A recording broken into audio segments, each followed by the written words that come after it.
Hello, my friends. Monday Night Raw is in the books, as it is going to be for the rest of our lives, because wrestling never stops.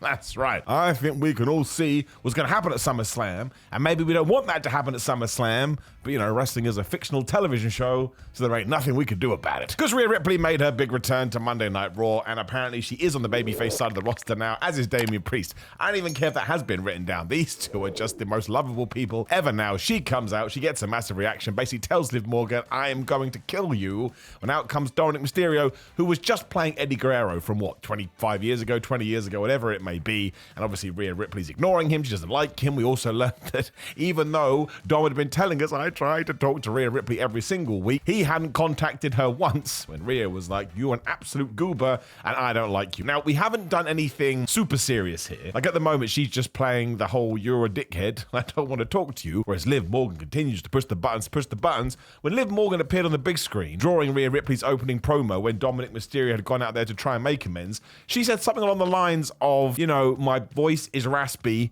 because we went to Mexico this weekend and you know that I'm a screamer. Oh, hey, Daddy Dom. I was like, oh my God.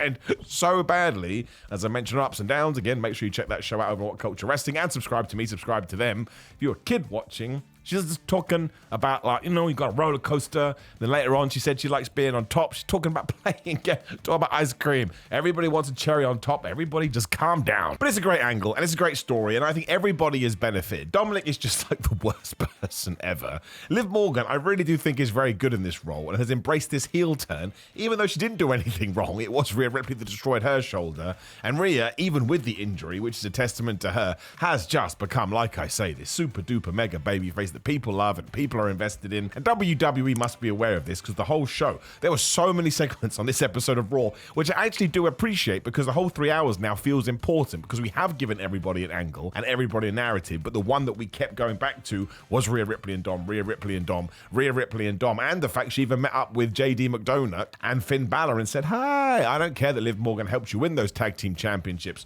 because of course you brought the tag team titles home to the Judgment Day, which is all tying in to what is going to happen at Hot WrestleMania. It's confirmed. It's now officially on the match card. Liv Morgan versus Rhea Ripley for the Women's Championship. Rhea Ripley ain't leaving that match or that event with that championship. It's not the time. You could probably elongate this out to Survivor Series if you have some good ideas. But Dominic Mysterio, because he is kind of caught in the middle, like a tennis ball, you get to that show. Rhea Ripley's about to win. She hits the riptide. Maybe she goes, I'm going to do another one because I hate you so much. When Dominic Mysterio, no ifs, buts, or maybes, proper screw job, you know, right in the wham. I don't think he's going to beat Rhea Ripley up or anything, but he will do something when there's no two ways about it. Maybe he slides a chair to Liv Morgan like she's been doing to him. Maybe he distracts the referee, but afterwards they'll hug, they'll kiss. Rhea Ripley will be on the floor like, I'm going to kill you. And then she probably will. She'll probably get a dagger and stab it through Liv Morgan's heart. Because let's face it, we're killing people on TNA. We're killing people in NXT. Why not start doing it on WWE? Although we did do it. Ricochet, right? And Chad Gable. He got murdered, came back to life. Good for him. But I think that's going to happen, and I think it's the right thing to happen. I don't want to talk about this too much because we always get bogged down in this conversation, but there is always this idea that it's too obvious and it's too boring, which is a stupid word. It obviously isn't boring, but sometimes you just have to go in the way the direction feels like you should go, because there's a reason you feel that way, because it makes all the sense in the world. You don't need Liv Morgan to lose things right now. She has great momentum. Rhea Ripley will only get even more sympathy if Dominic, after all this nonsense he was doing on Raw for 3 hours long, turns out that he is a horrible person. And again, because I believe that Damian Priest will also lose his championship on that night, then you can probably divide up the Judgment Day as well. Liv Morgan will probably side with them. She doesn't necessarily need to join, but I'm for Finn Balor and JD and Carlito will all admit we're with them as well. And then Damian and Rhea Ripley can go on and do their own things, especially because they won't have their championships. And that also probably means at one event you can do Rhea Ripley and Damian versus Liv Morgan and Dominic Mysterio. Don't know why I said that like I was trying to work out a Professor Layton puzzle, but when you have sort of got that line that is firmly drawn, you can do something like that. And maybe you can do it for a Raw. It would probably be a very good Raw main event. I actually think that would get a lot of viewers because mixed tag team matches just do, especially when WWE does them. But it's been a great story. Like I said, everybody has benefited, and I think even when they are done with their feud, Rhea Ripley's going to have a bunch of people she can feud with. Same with Liv Morgan, and she should get another championship match or championship run after this, maybe in 2025, whenever it should be. And as for Dominic Mysterio, What a dude, right? What a guy. Got so much hate, I guess, for being a Nepo baby when Rey Mysterio did bring him in. He's found himself. He's found his own character to the point he's called Dominic Mysterio. People reference him, Dominic Mysterio, all the time. I don't even equate him with his dad in that sense anymore, because that's what happens when you step out of somebody's shadow. And to do that with Rey Mysterio, who, if you want to sit down and talk to me about him potentially being the best wrestler in the world ever, I'll get into it with you, because I think there's a good argument to be had. It's just fantastic stuff. And he had that match with Jey Uso, and that was just a bunch of fun. Jey Uso just makes things so entertaining. What did he say? Like, he's ready to mingle because Rhea is single. And then when he had beaten Dominic Mysterio and Rhea Ripley was on the outside going, oh, this guy, he's such an idiot. Jey Uso was doing the phone thing with his hand. Not everyone can get away from that, but he's just a dude. There's another video we're going to do at some point. I'll talk about it here briefly. Some people are so mad that Jey Uso has just become the yeet machine, and they've gone back to promos that he did in 2023 after he left the Bloodline. You can't cut those kind of promos all of the time. This is the kind of stuff, whether you like it or not, especially in WWE, the sports entertainment stuff, that gives you longevity. Mick Foley talked about it the best, right? When he just started realizing he could put a sock on his hand and stuff it into people's throats, that's when he realized, oh man, I can do this forever. So if Jey Uso has all the yeet stuff, that's great. Let him do it. But of course, as and when the story calls from it, make sure he becomes serious Jey Uso too. I want both sides of this. If he was out here cutting boring, not boring, but if out here cutting serious interviews all the time, be like, oh, for goodness sake, Jey, would you cheer up? Not even Gunther does that, which is a nice segue into everything between Damian Priest and Gunther. They had one of the best face-to-faces, well, not I've seen in ages, because Drew McIntyre, CM Punk, and Seth Rollins exist, but it was right up there for me in a totally different way, because Gunther is just hilarious. He talks to you like direct. There's not that much emotion in his voice, but he means everything that he says, and then he says the worst things possible. So he was all like to Damian Priest, go, listen, dude, you just don't cut it as champion. You put too much emotion into it. This was your dream. How pathetic. It's not my dream. I just want to be the best person at this sport, so you should probably give me the title right now. So Damian Priest is like, man, you get things handed to you. I'm sick of it. I had to grow up on the streets. So Gunther's like, well, that sucks, but you chose to do that. It's not my fault your parents didn't invest in you. They invested in me because they know I'm a future champion, and I cannot wait for that match. Now, very sadly, I don't think Damian Priest is going to walk away with the title, but that's also a good thing, because I want to see Gunther as the champion. But again, the rhetoric here has always been, and Gunther, I think he was talking to the Gorilla Position podcast, talked about this, or maybe it was somebody else, I can't remember. But he even said, like, a lot of people are going, oh man, why are we having a World Heavyweight Championship match with people we don't consider super duper whooper stars? This is the way to get them into that position. They could have done this as the opening Raw promo. It would have been totally fine. And if they do go in there and smash it like I believe they will do, they will both come out feeling like bigger superstars than they do going in. I do think Gunther will win. I think he'll hold that title for a long time. I think Damian Priest has done awesome since he won that title in April at WrestleMania. He can be funny, he can be serious, he can be cool. He then had that match with Braun Strowman and beat him 1, 2, 3. When was the last time you saw Braun Strowman beating clean? So I just think we're doing such a good job here. And I love Gunther because I think he's awesome. I think he's like a super villain, which I'm always going to warm to. But if I watch it in the way that I'm meant to watch it, I really love Damian Priest, right? Which is the feeling he's meant to be giving you right now. He feels like someone you could sit down with, but would also protect you down a dark alley, should that be what you need right now. And the fact that Gunther just looks down on everyone without making it sound like that's what he means, it's fantastic. And again, that was something else people used to say. Oh, Gunther won't be able to cut it in WWE because he can't do promo. What world are you living in? Like, not every single person has to be The Rock when it comes to promos. Gunther has a style that is totally unique to himself. It's kind of the same with Damian Priest too, because Damian Priest just comes across like a real everyday dude, which means you do like him. But Gunther comes across like an asshole, but just one who believes in everything that he's saying. That, to me, I'm not saying they're a part of the, best promo ever conversation. Maybe one day they will be. But to me, when somebody cuts a promo, all I need to do is hear the words and think, this sounds like what a real person would say. And I totally believe the words that are coming out of your mouth. And I thought both of these people totally smashed it here. And the secret highlight is when Braun Strowman came out to have his match, because right after this, Gunther just started laughing. I don't know what it is. It's just something about that guy, right? I think he's amazing. Damian Priest is cool too. So super excited about that match, especially because, again, on that Raw, after Hot WrestleMania, Damian Rhea could just be super sad 9,000 because they're going to lose their championships. I would say the MVP on the night in terms of my stupid humor was Chad Gable, who went full Kurt Angle on this show. And he was all like, I have figured out that Bo Dallas is Uncle Howdy, even though we all know that because we saw the video. But he was so deadpan with it. And I mean, the Kurt Angle thing is a huge compliment. I thought it was awesome. Then he also made another mistake. Like, he's such a dork in the best possible way. But then he, found the Alpha Academy talking about somebody. He thought they were talking about him. They were talking about Xavier Woods. So he storms to the ring. He calls calls out Bo Dallas, and of course the Creeds finally align with Chad Gable, and they beat the absolute crap out of Bo Dallas until the Wyatt Sicks come to make the save, which makes me kind of feel like we're going to do some kind of six-man tag at SummerSlam. People think it may be the singles match between Bo Dallas and Chad, but I think you can get to that later. I think we can elongate this one too. Again, the show's going to go on forever, long after we're all dead, so I don't think you need to jump in with 2 feet or anything like that. But I do enjoy it, especially because Pat McAfee on his ESPN show had a brand new Wyatt Sicks videotape, and this time it was with Eric Rowan. There is no way they didn't just put a camera in front of this guy and say, just speak, Eric, about everything you've been through over the last few years. Didn't say it specifically, but he talked about, losing Luke Harper, Brody Lee, talked about losing Bray Wyatt and how he's in a well, and he didn't want to get out. When you're depressed and you're down, you're like, what is even the point?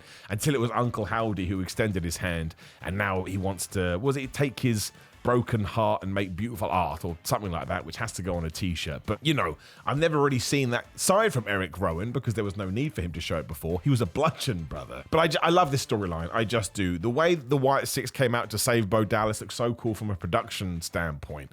But when you actually listen to what they're saying, they tie into real life and some of the worst things we've seen in WWE in terms of Bray Wyatt passing away and Brody Lee passing away. I mean, that's an AEW thing. You know what I'm talking about here.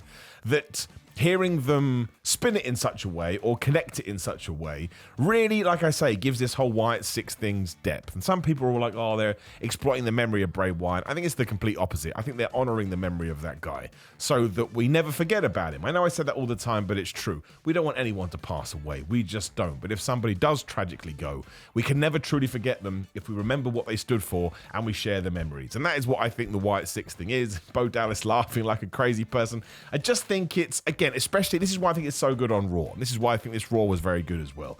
It's a 3-hour show, and I don't want it all to be same, because that would be boring. And the Wyatt Sicks just bring a completely different take on what wrestling could be. And even if they do drop the ball on it sometimes, I don't care, because I just enjoy the sort of jolt. I'm like, oh, what's happening now? I'm a big fan of this Sonya Deville, Zoe Stark, Shayna Baszler unit. I really hope we give them some good storylines. I was a bit worried because Zelina Vega and Sonya Deville only went 1 minute after a distraction, but at least we got the tag match later when we got Kaden Carter and Katana Chance involved, and Sonya there and Lyra Valkyria was there. I thought it was a really good match. I thought the second half especially was really, really good. But we gave them time, and obviously I think we're probably going to do a 6-person tag team match here because we've got 3 on one side and 3 on the other side. But when we let Kaden Carter and Katana Chance go, and they did the keg stand to the outside or whatever it's called, the fans got into it. So I think if we can just sort of bring a little bit more storylines in there, we don't need trios titles, I'm not saying that, but just let them sell it on whatever it could be. Just come up with a good tale and inject it in there. I definitely think that could be something that we get excited about too. And then everything with Drew McIntyre is just gold. The man is a legend.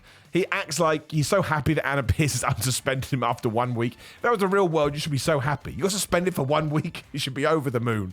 But then Adam Pearce wants him to apologize to the referees because he did beat them up, as well as Adam Pearce, by the way, who's so good at his job. I love the fact he's kind of the antithesis to Nick Aldis on SmackDown, but that helps everything. And then Drew refuses to do it because he's a stubborn guy, so he just beats them all up. Seth Rollins comes out, so he is now well injected into this CM Punk Drew stuff. So it's just a round of applause from me. It gets me excited. It makes me want to tune into SummerSlam to see what we're going to do with all of this. And SmackDown did a similar job too. It's still just planting seeds and understanding that we can't, excuse my language, blow our load too soon because we still have 3 weeks to go or whatever it may be. But there was way too much on this Raw for a man that has to review it, right? But at one point, it's like, oh my gosh, I can't keep up as I'm furiously typing. But I think from when you get rid of that work part out of the way, because of course that's very unique to me, I thought it was awesome. The way, like I said, we just stacked this thing. Every single thing had a purpose. I haven't even talked about Sami Zayn versus Ilya Dragunov. Like even when Bron Breakker went to Adam Pearce and said, I'm interfering in that match, so he ejected him from the building,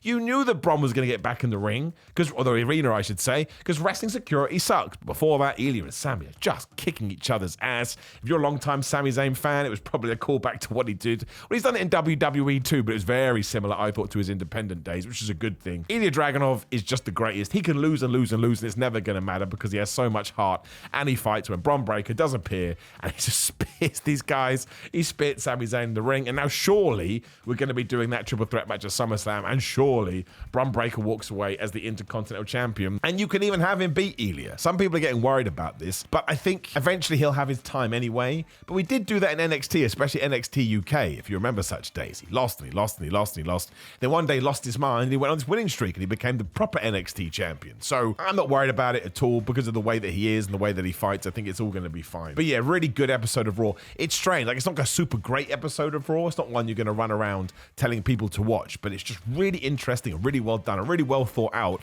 in terms of them letting you know where they're going to go. There was negatives. I didn't even talk about Sheamus versus Bronson Reed. Really fun match. People going, Pete Dunne turned heel. No, he did not. Sheamus abandoned him, and now he's just getting revenge.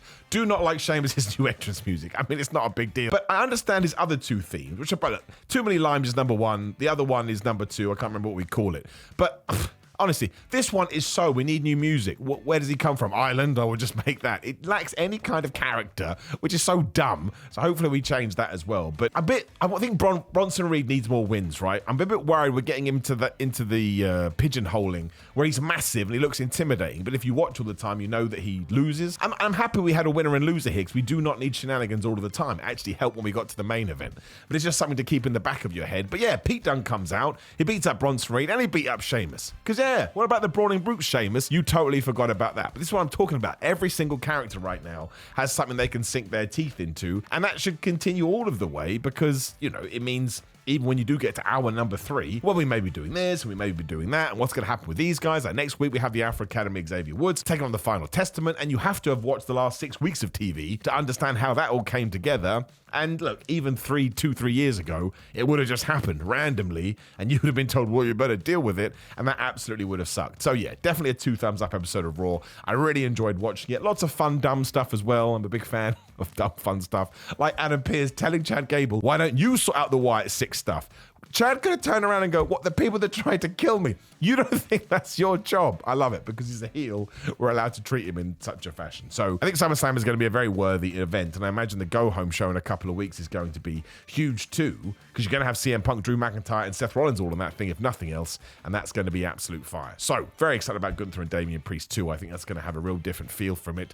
But the most important thing is you got to let me know what you think about Raw last night. You do that in the comments below. You can like the video, share the video, and subscribe. Click the video on the screen for more of my thoughts about professional wrestling. And listen, if you are watching this on whatever day it is, the 16th of July, you've got 24 hours. Go to grillandmind.com/Simon because it's all the big July sales. On any of their pre-workouts, if you use my code, I think you can get up to 35% off. Now listen, I'm not just saying it, I believe in it. The best pre-workout in the game, worldwide shipping. Try it now.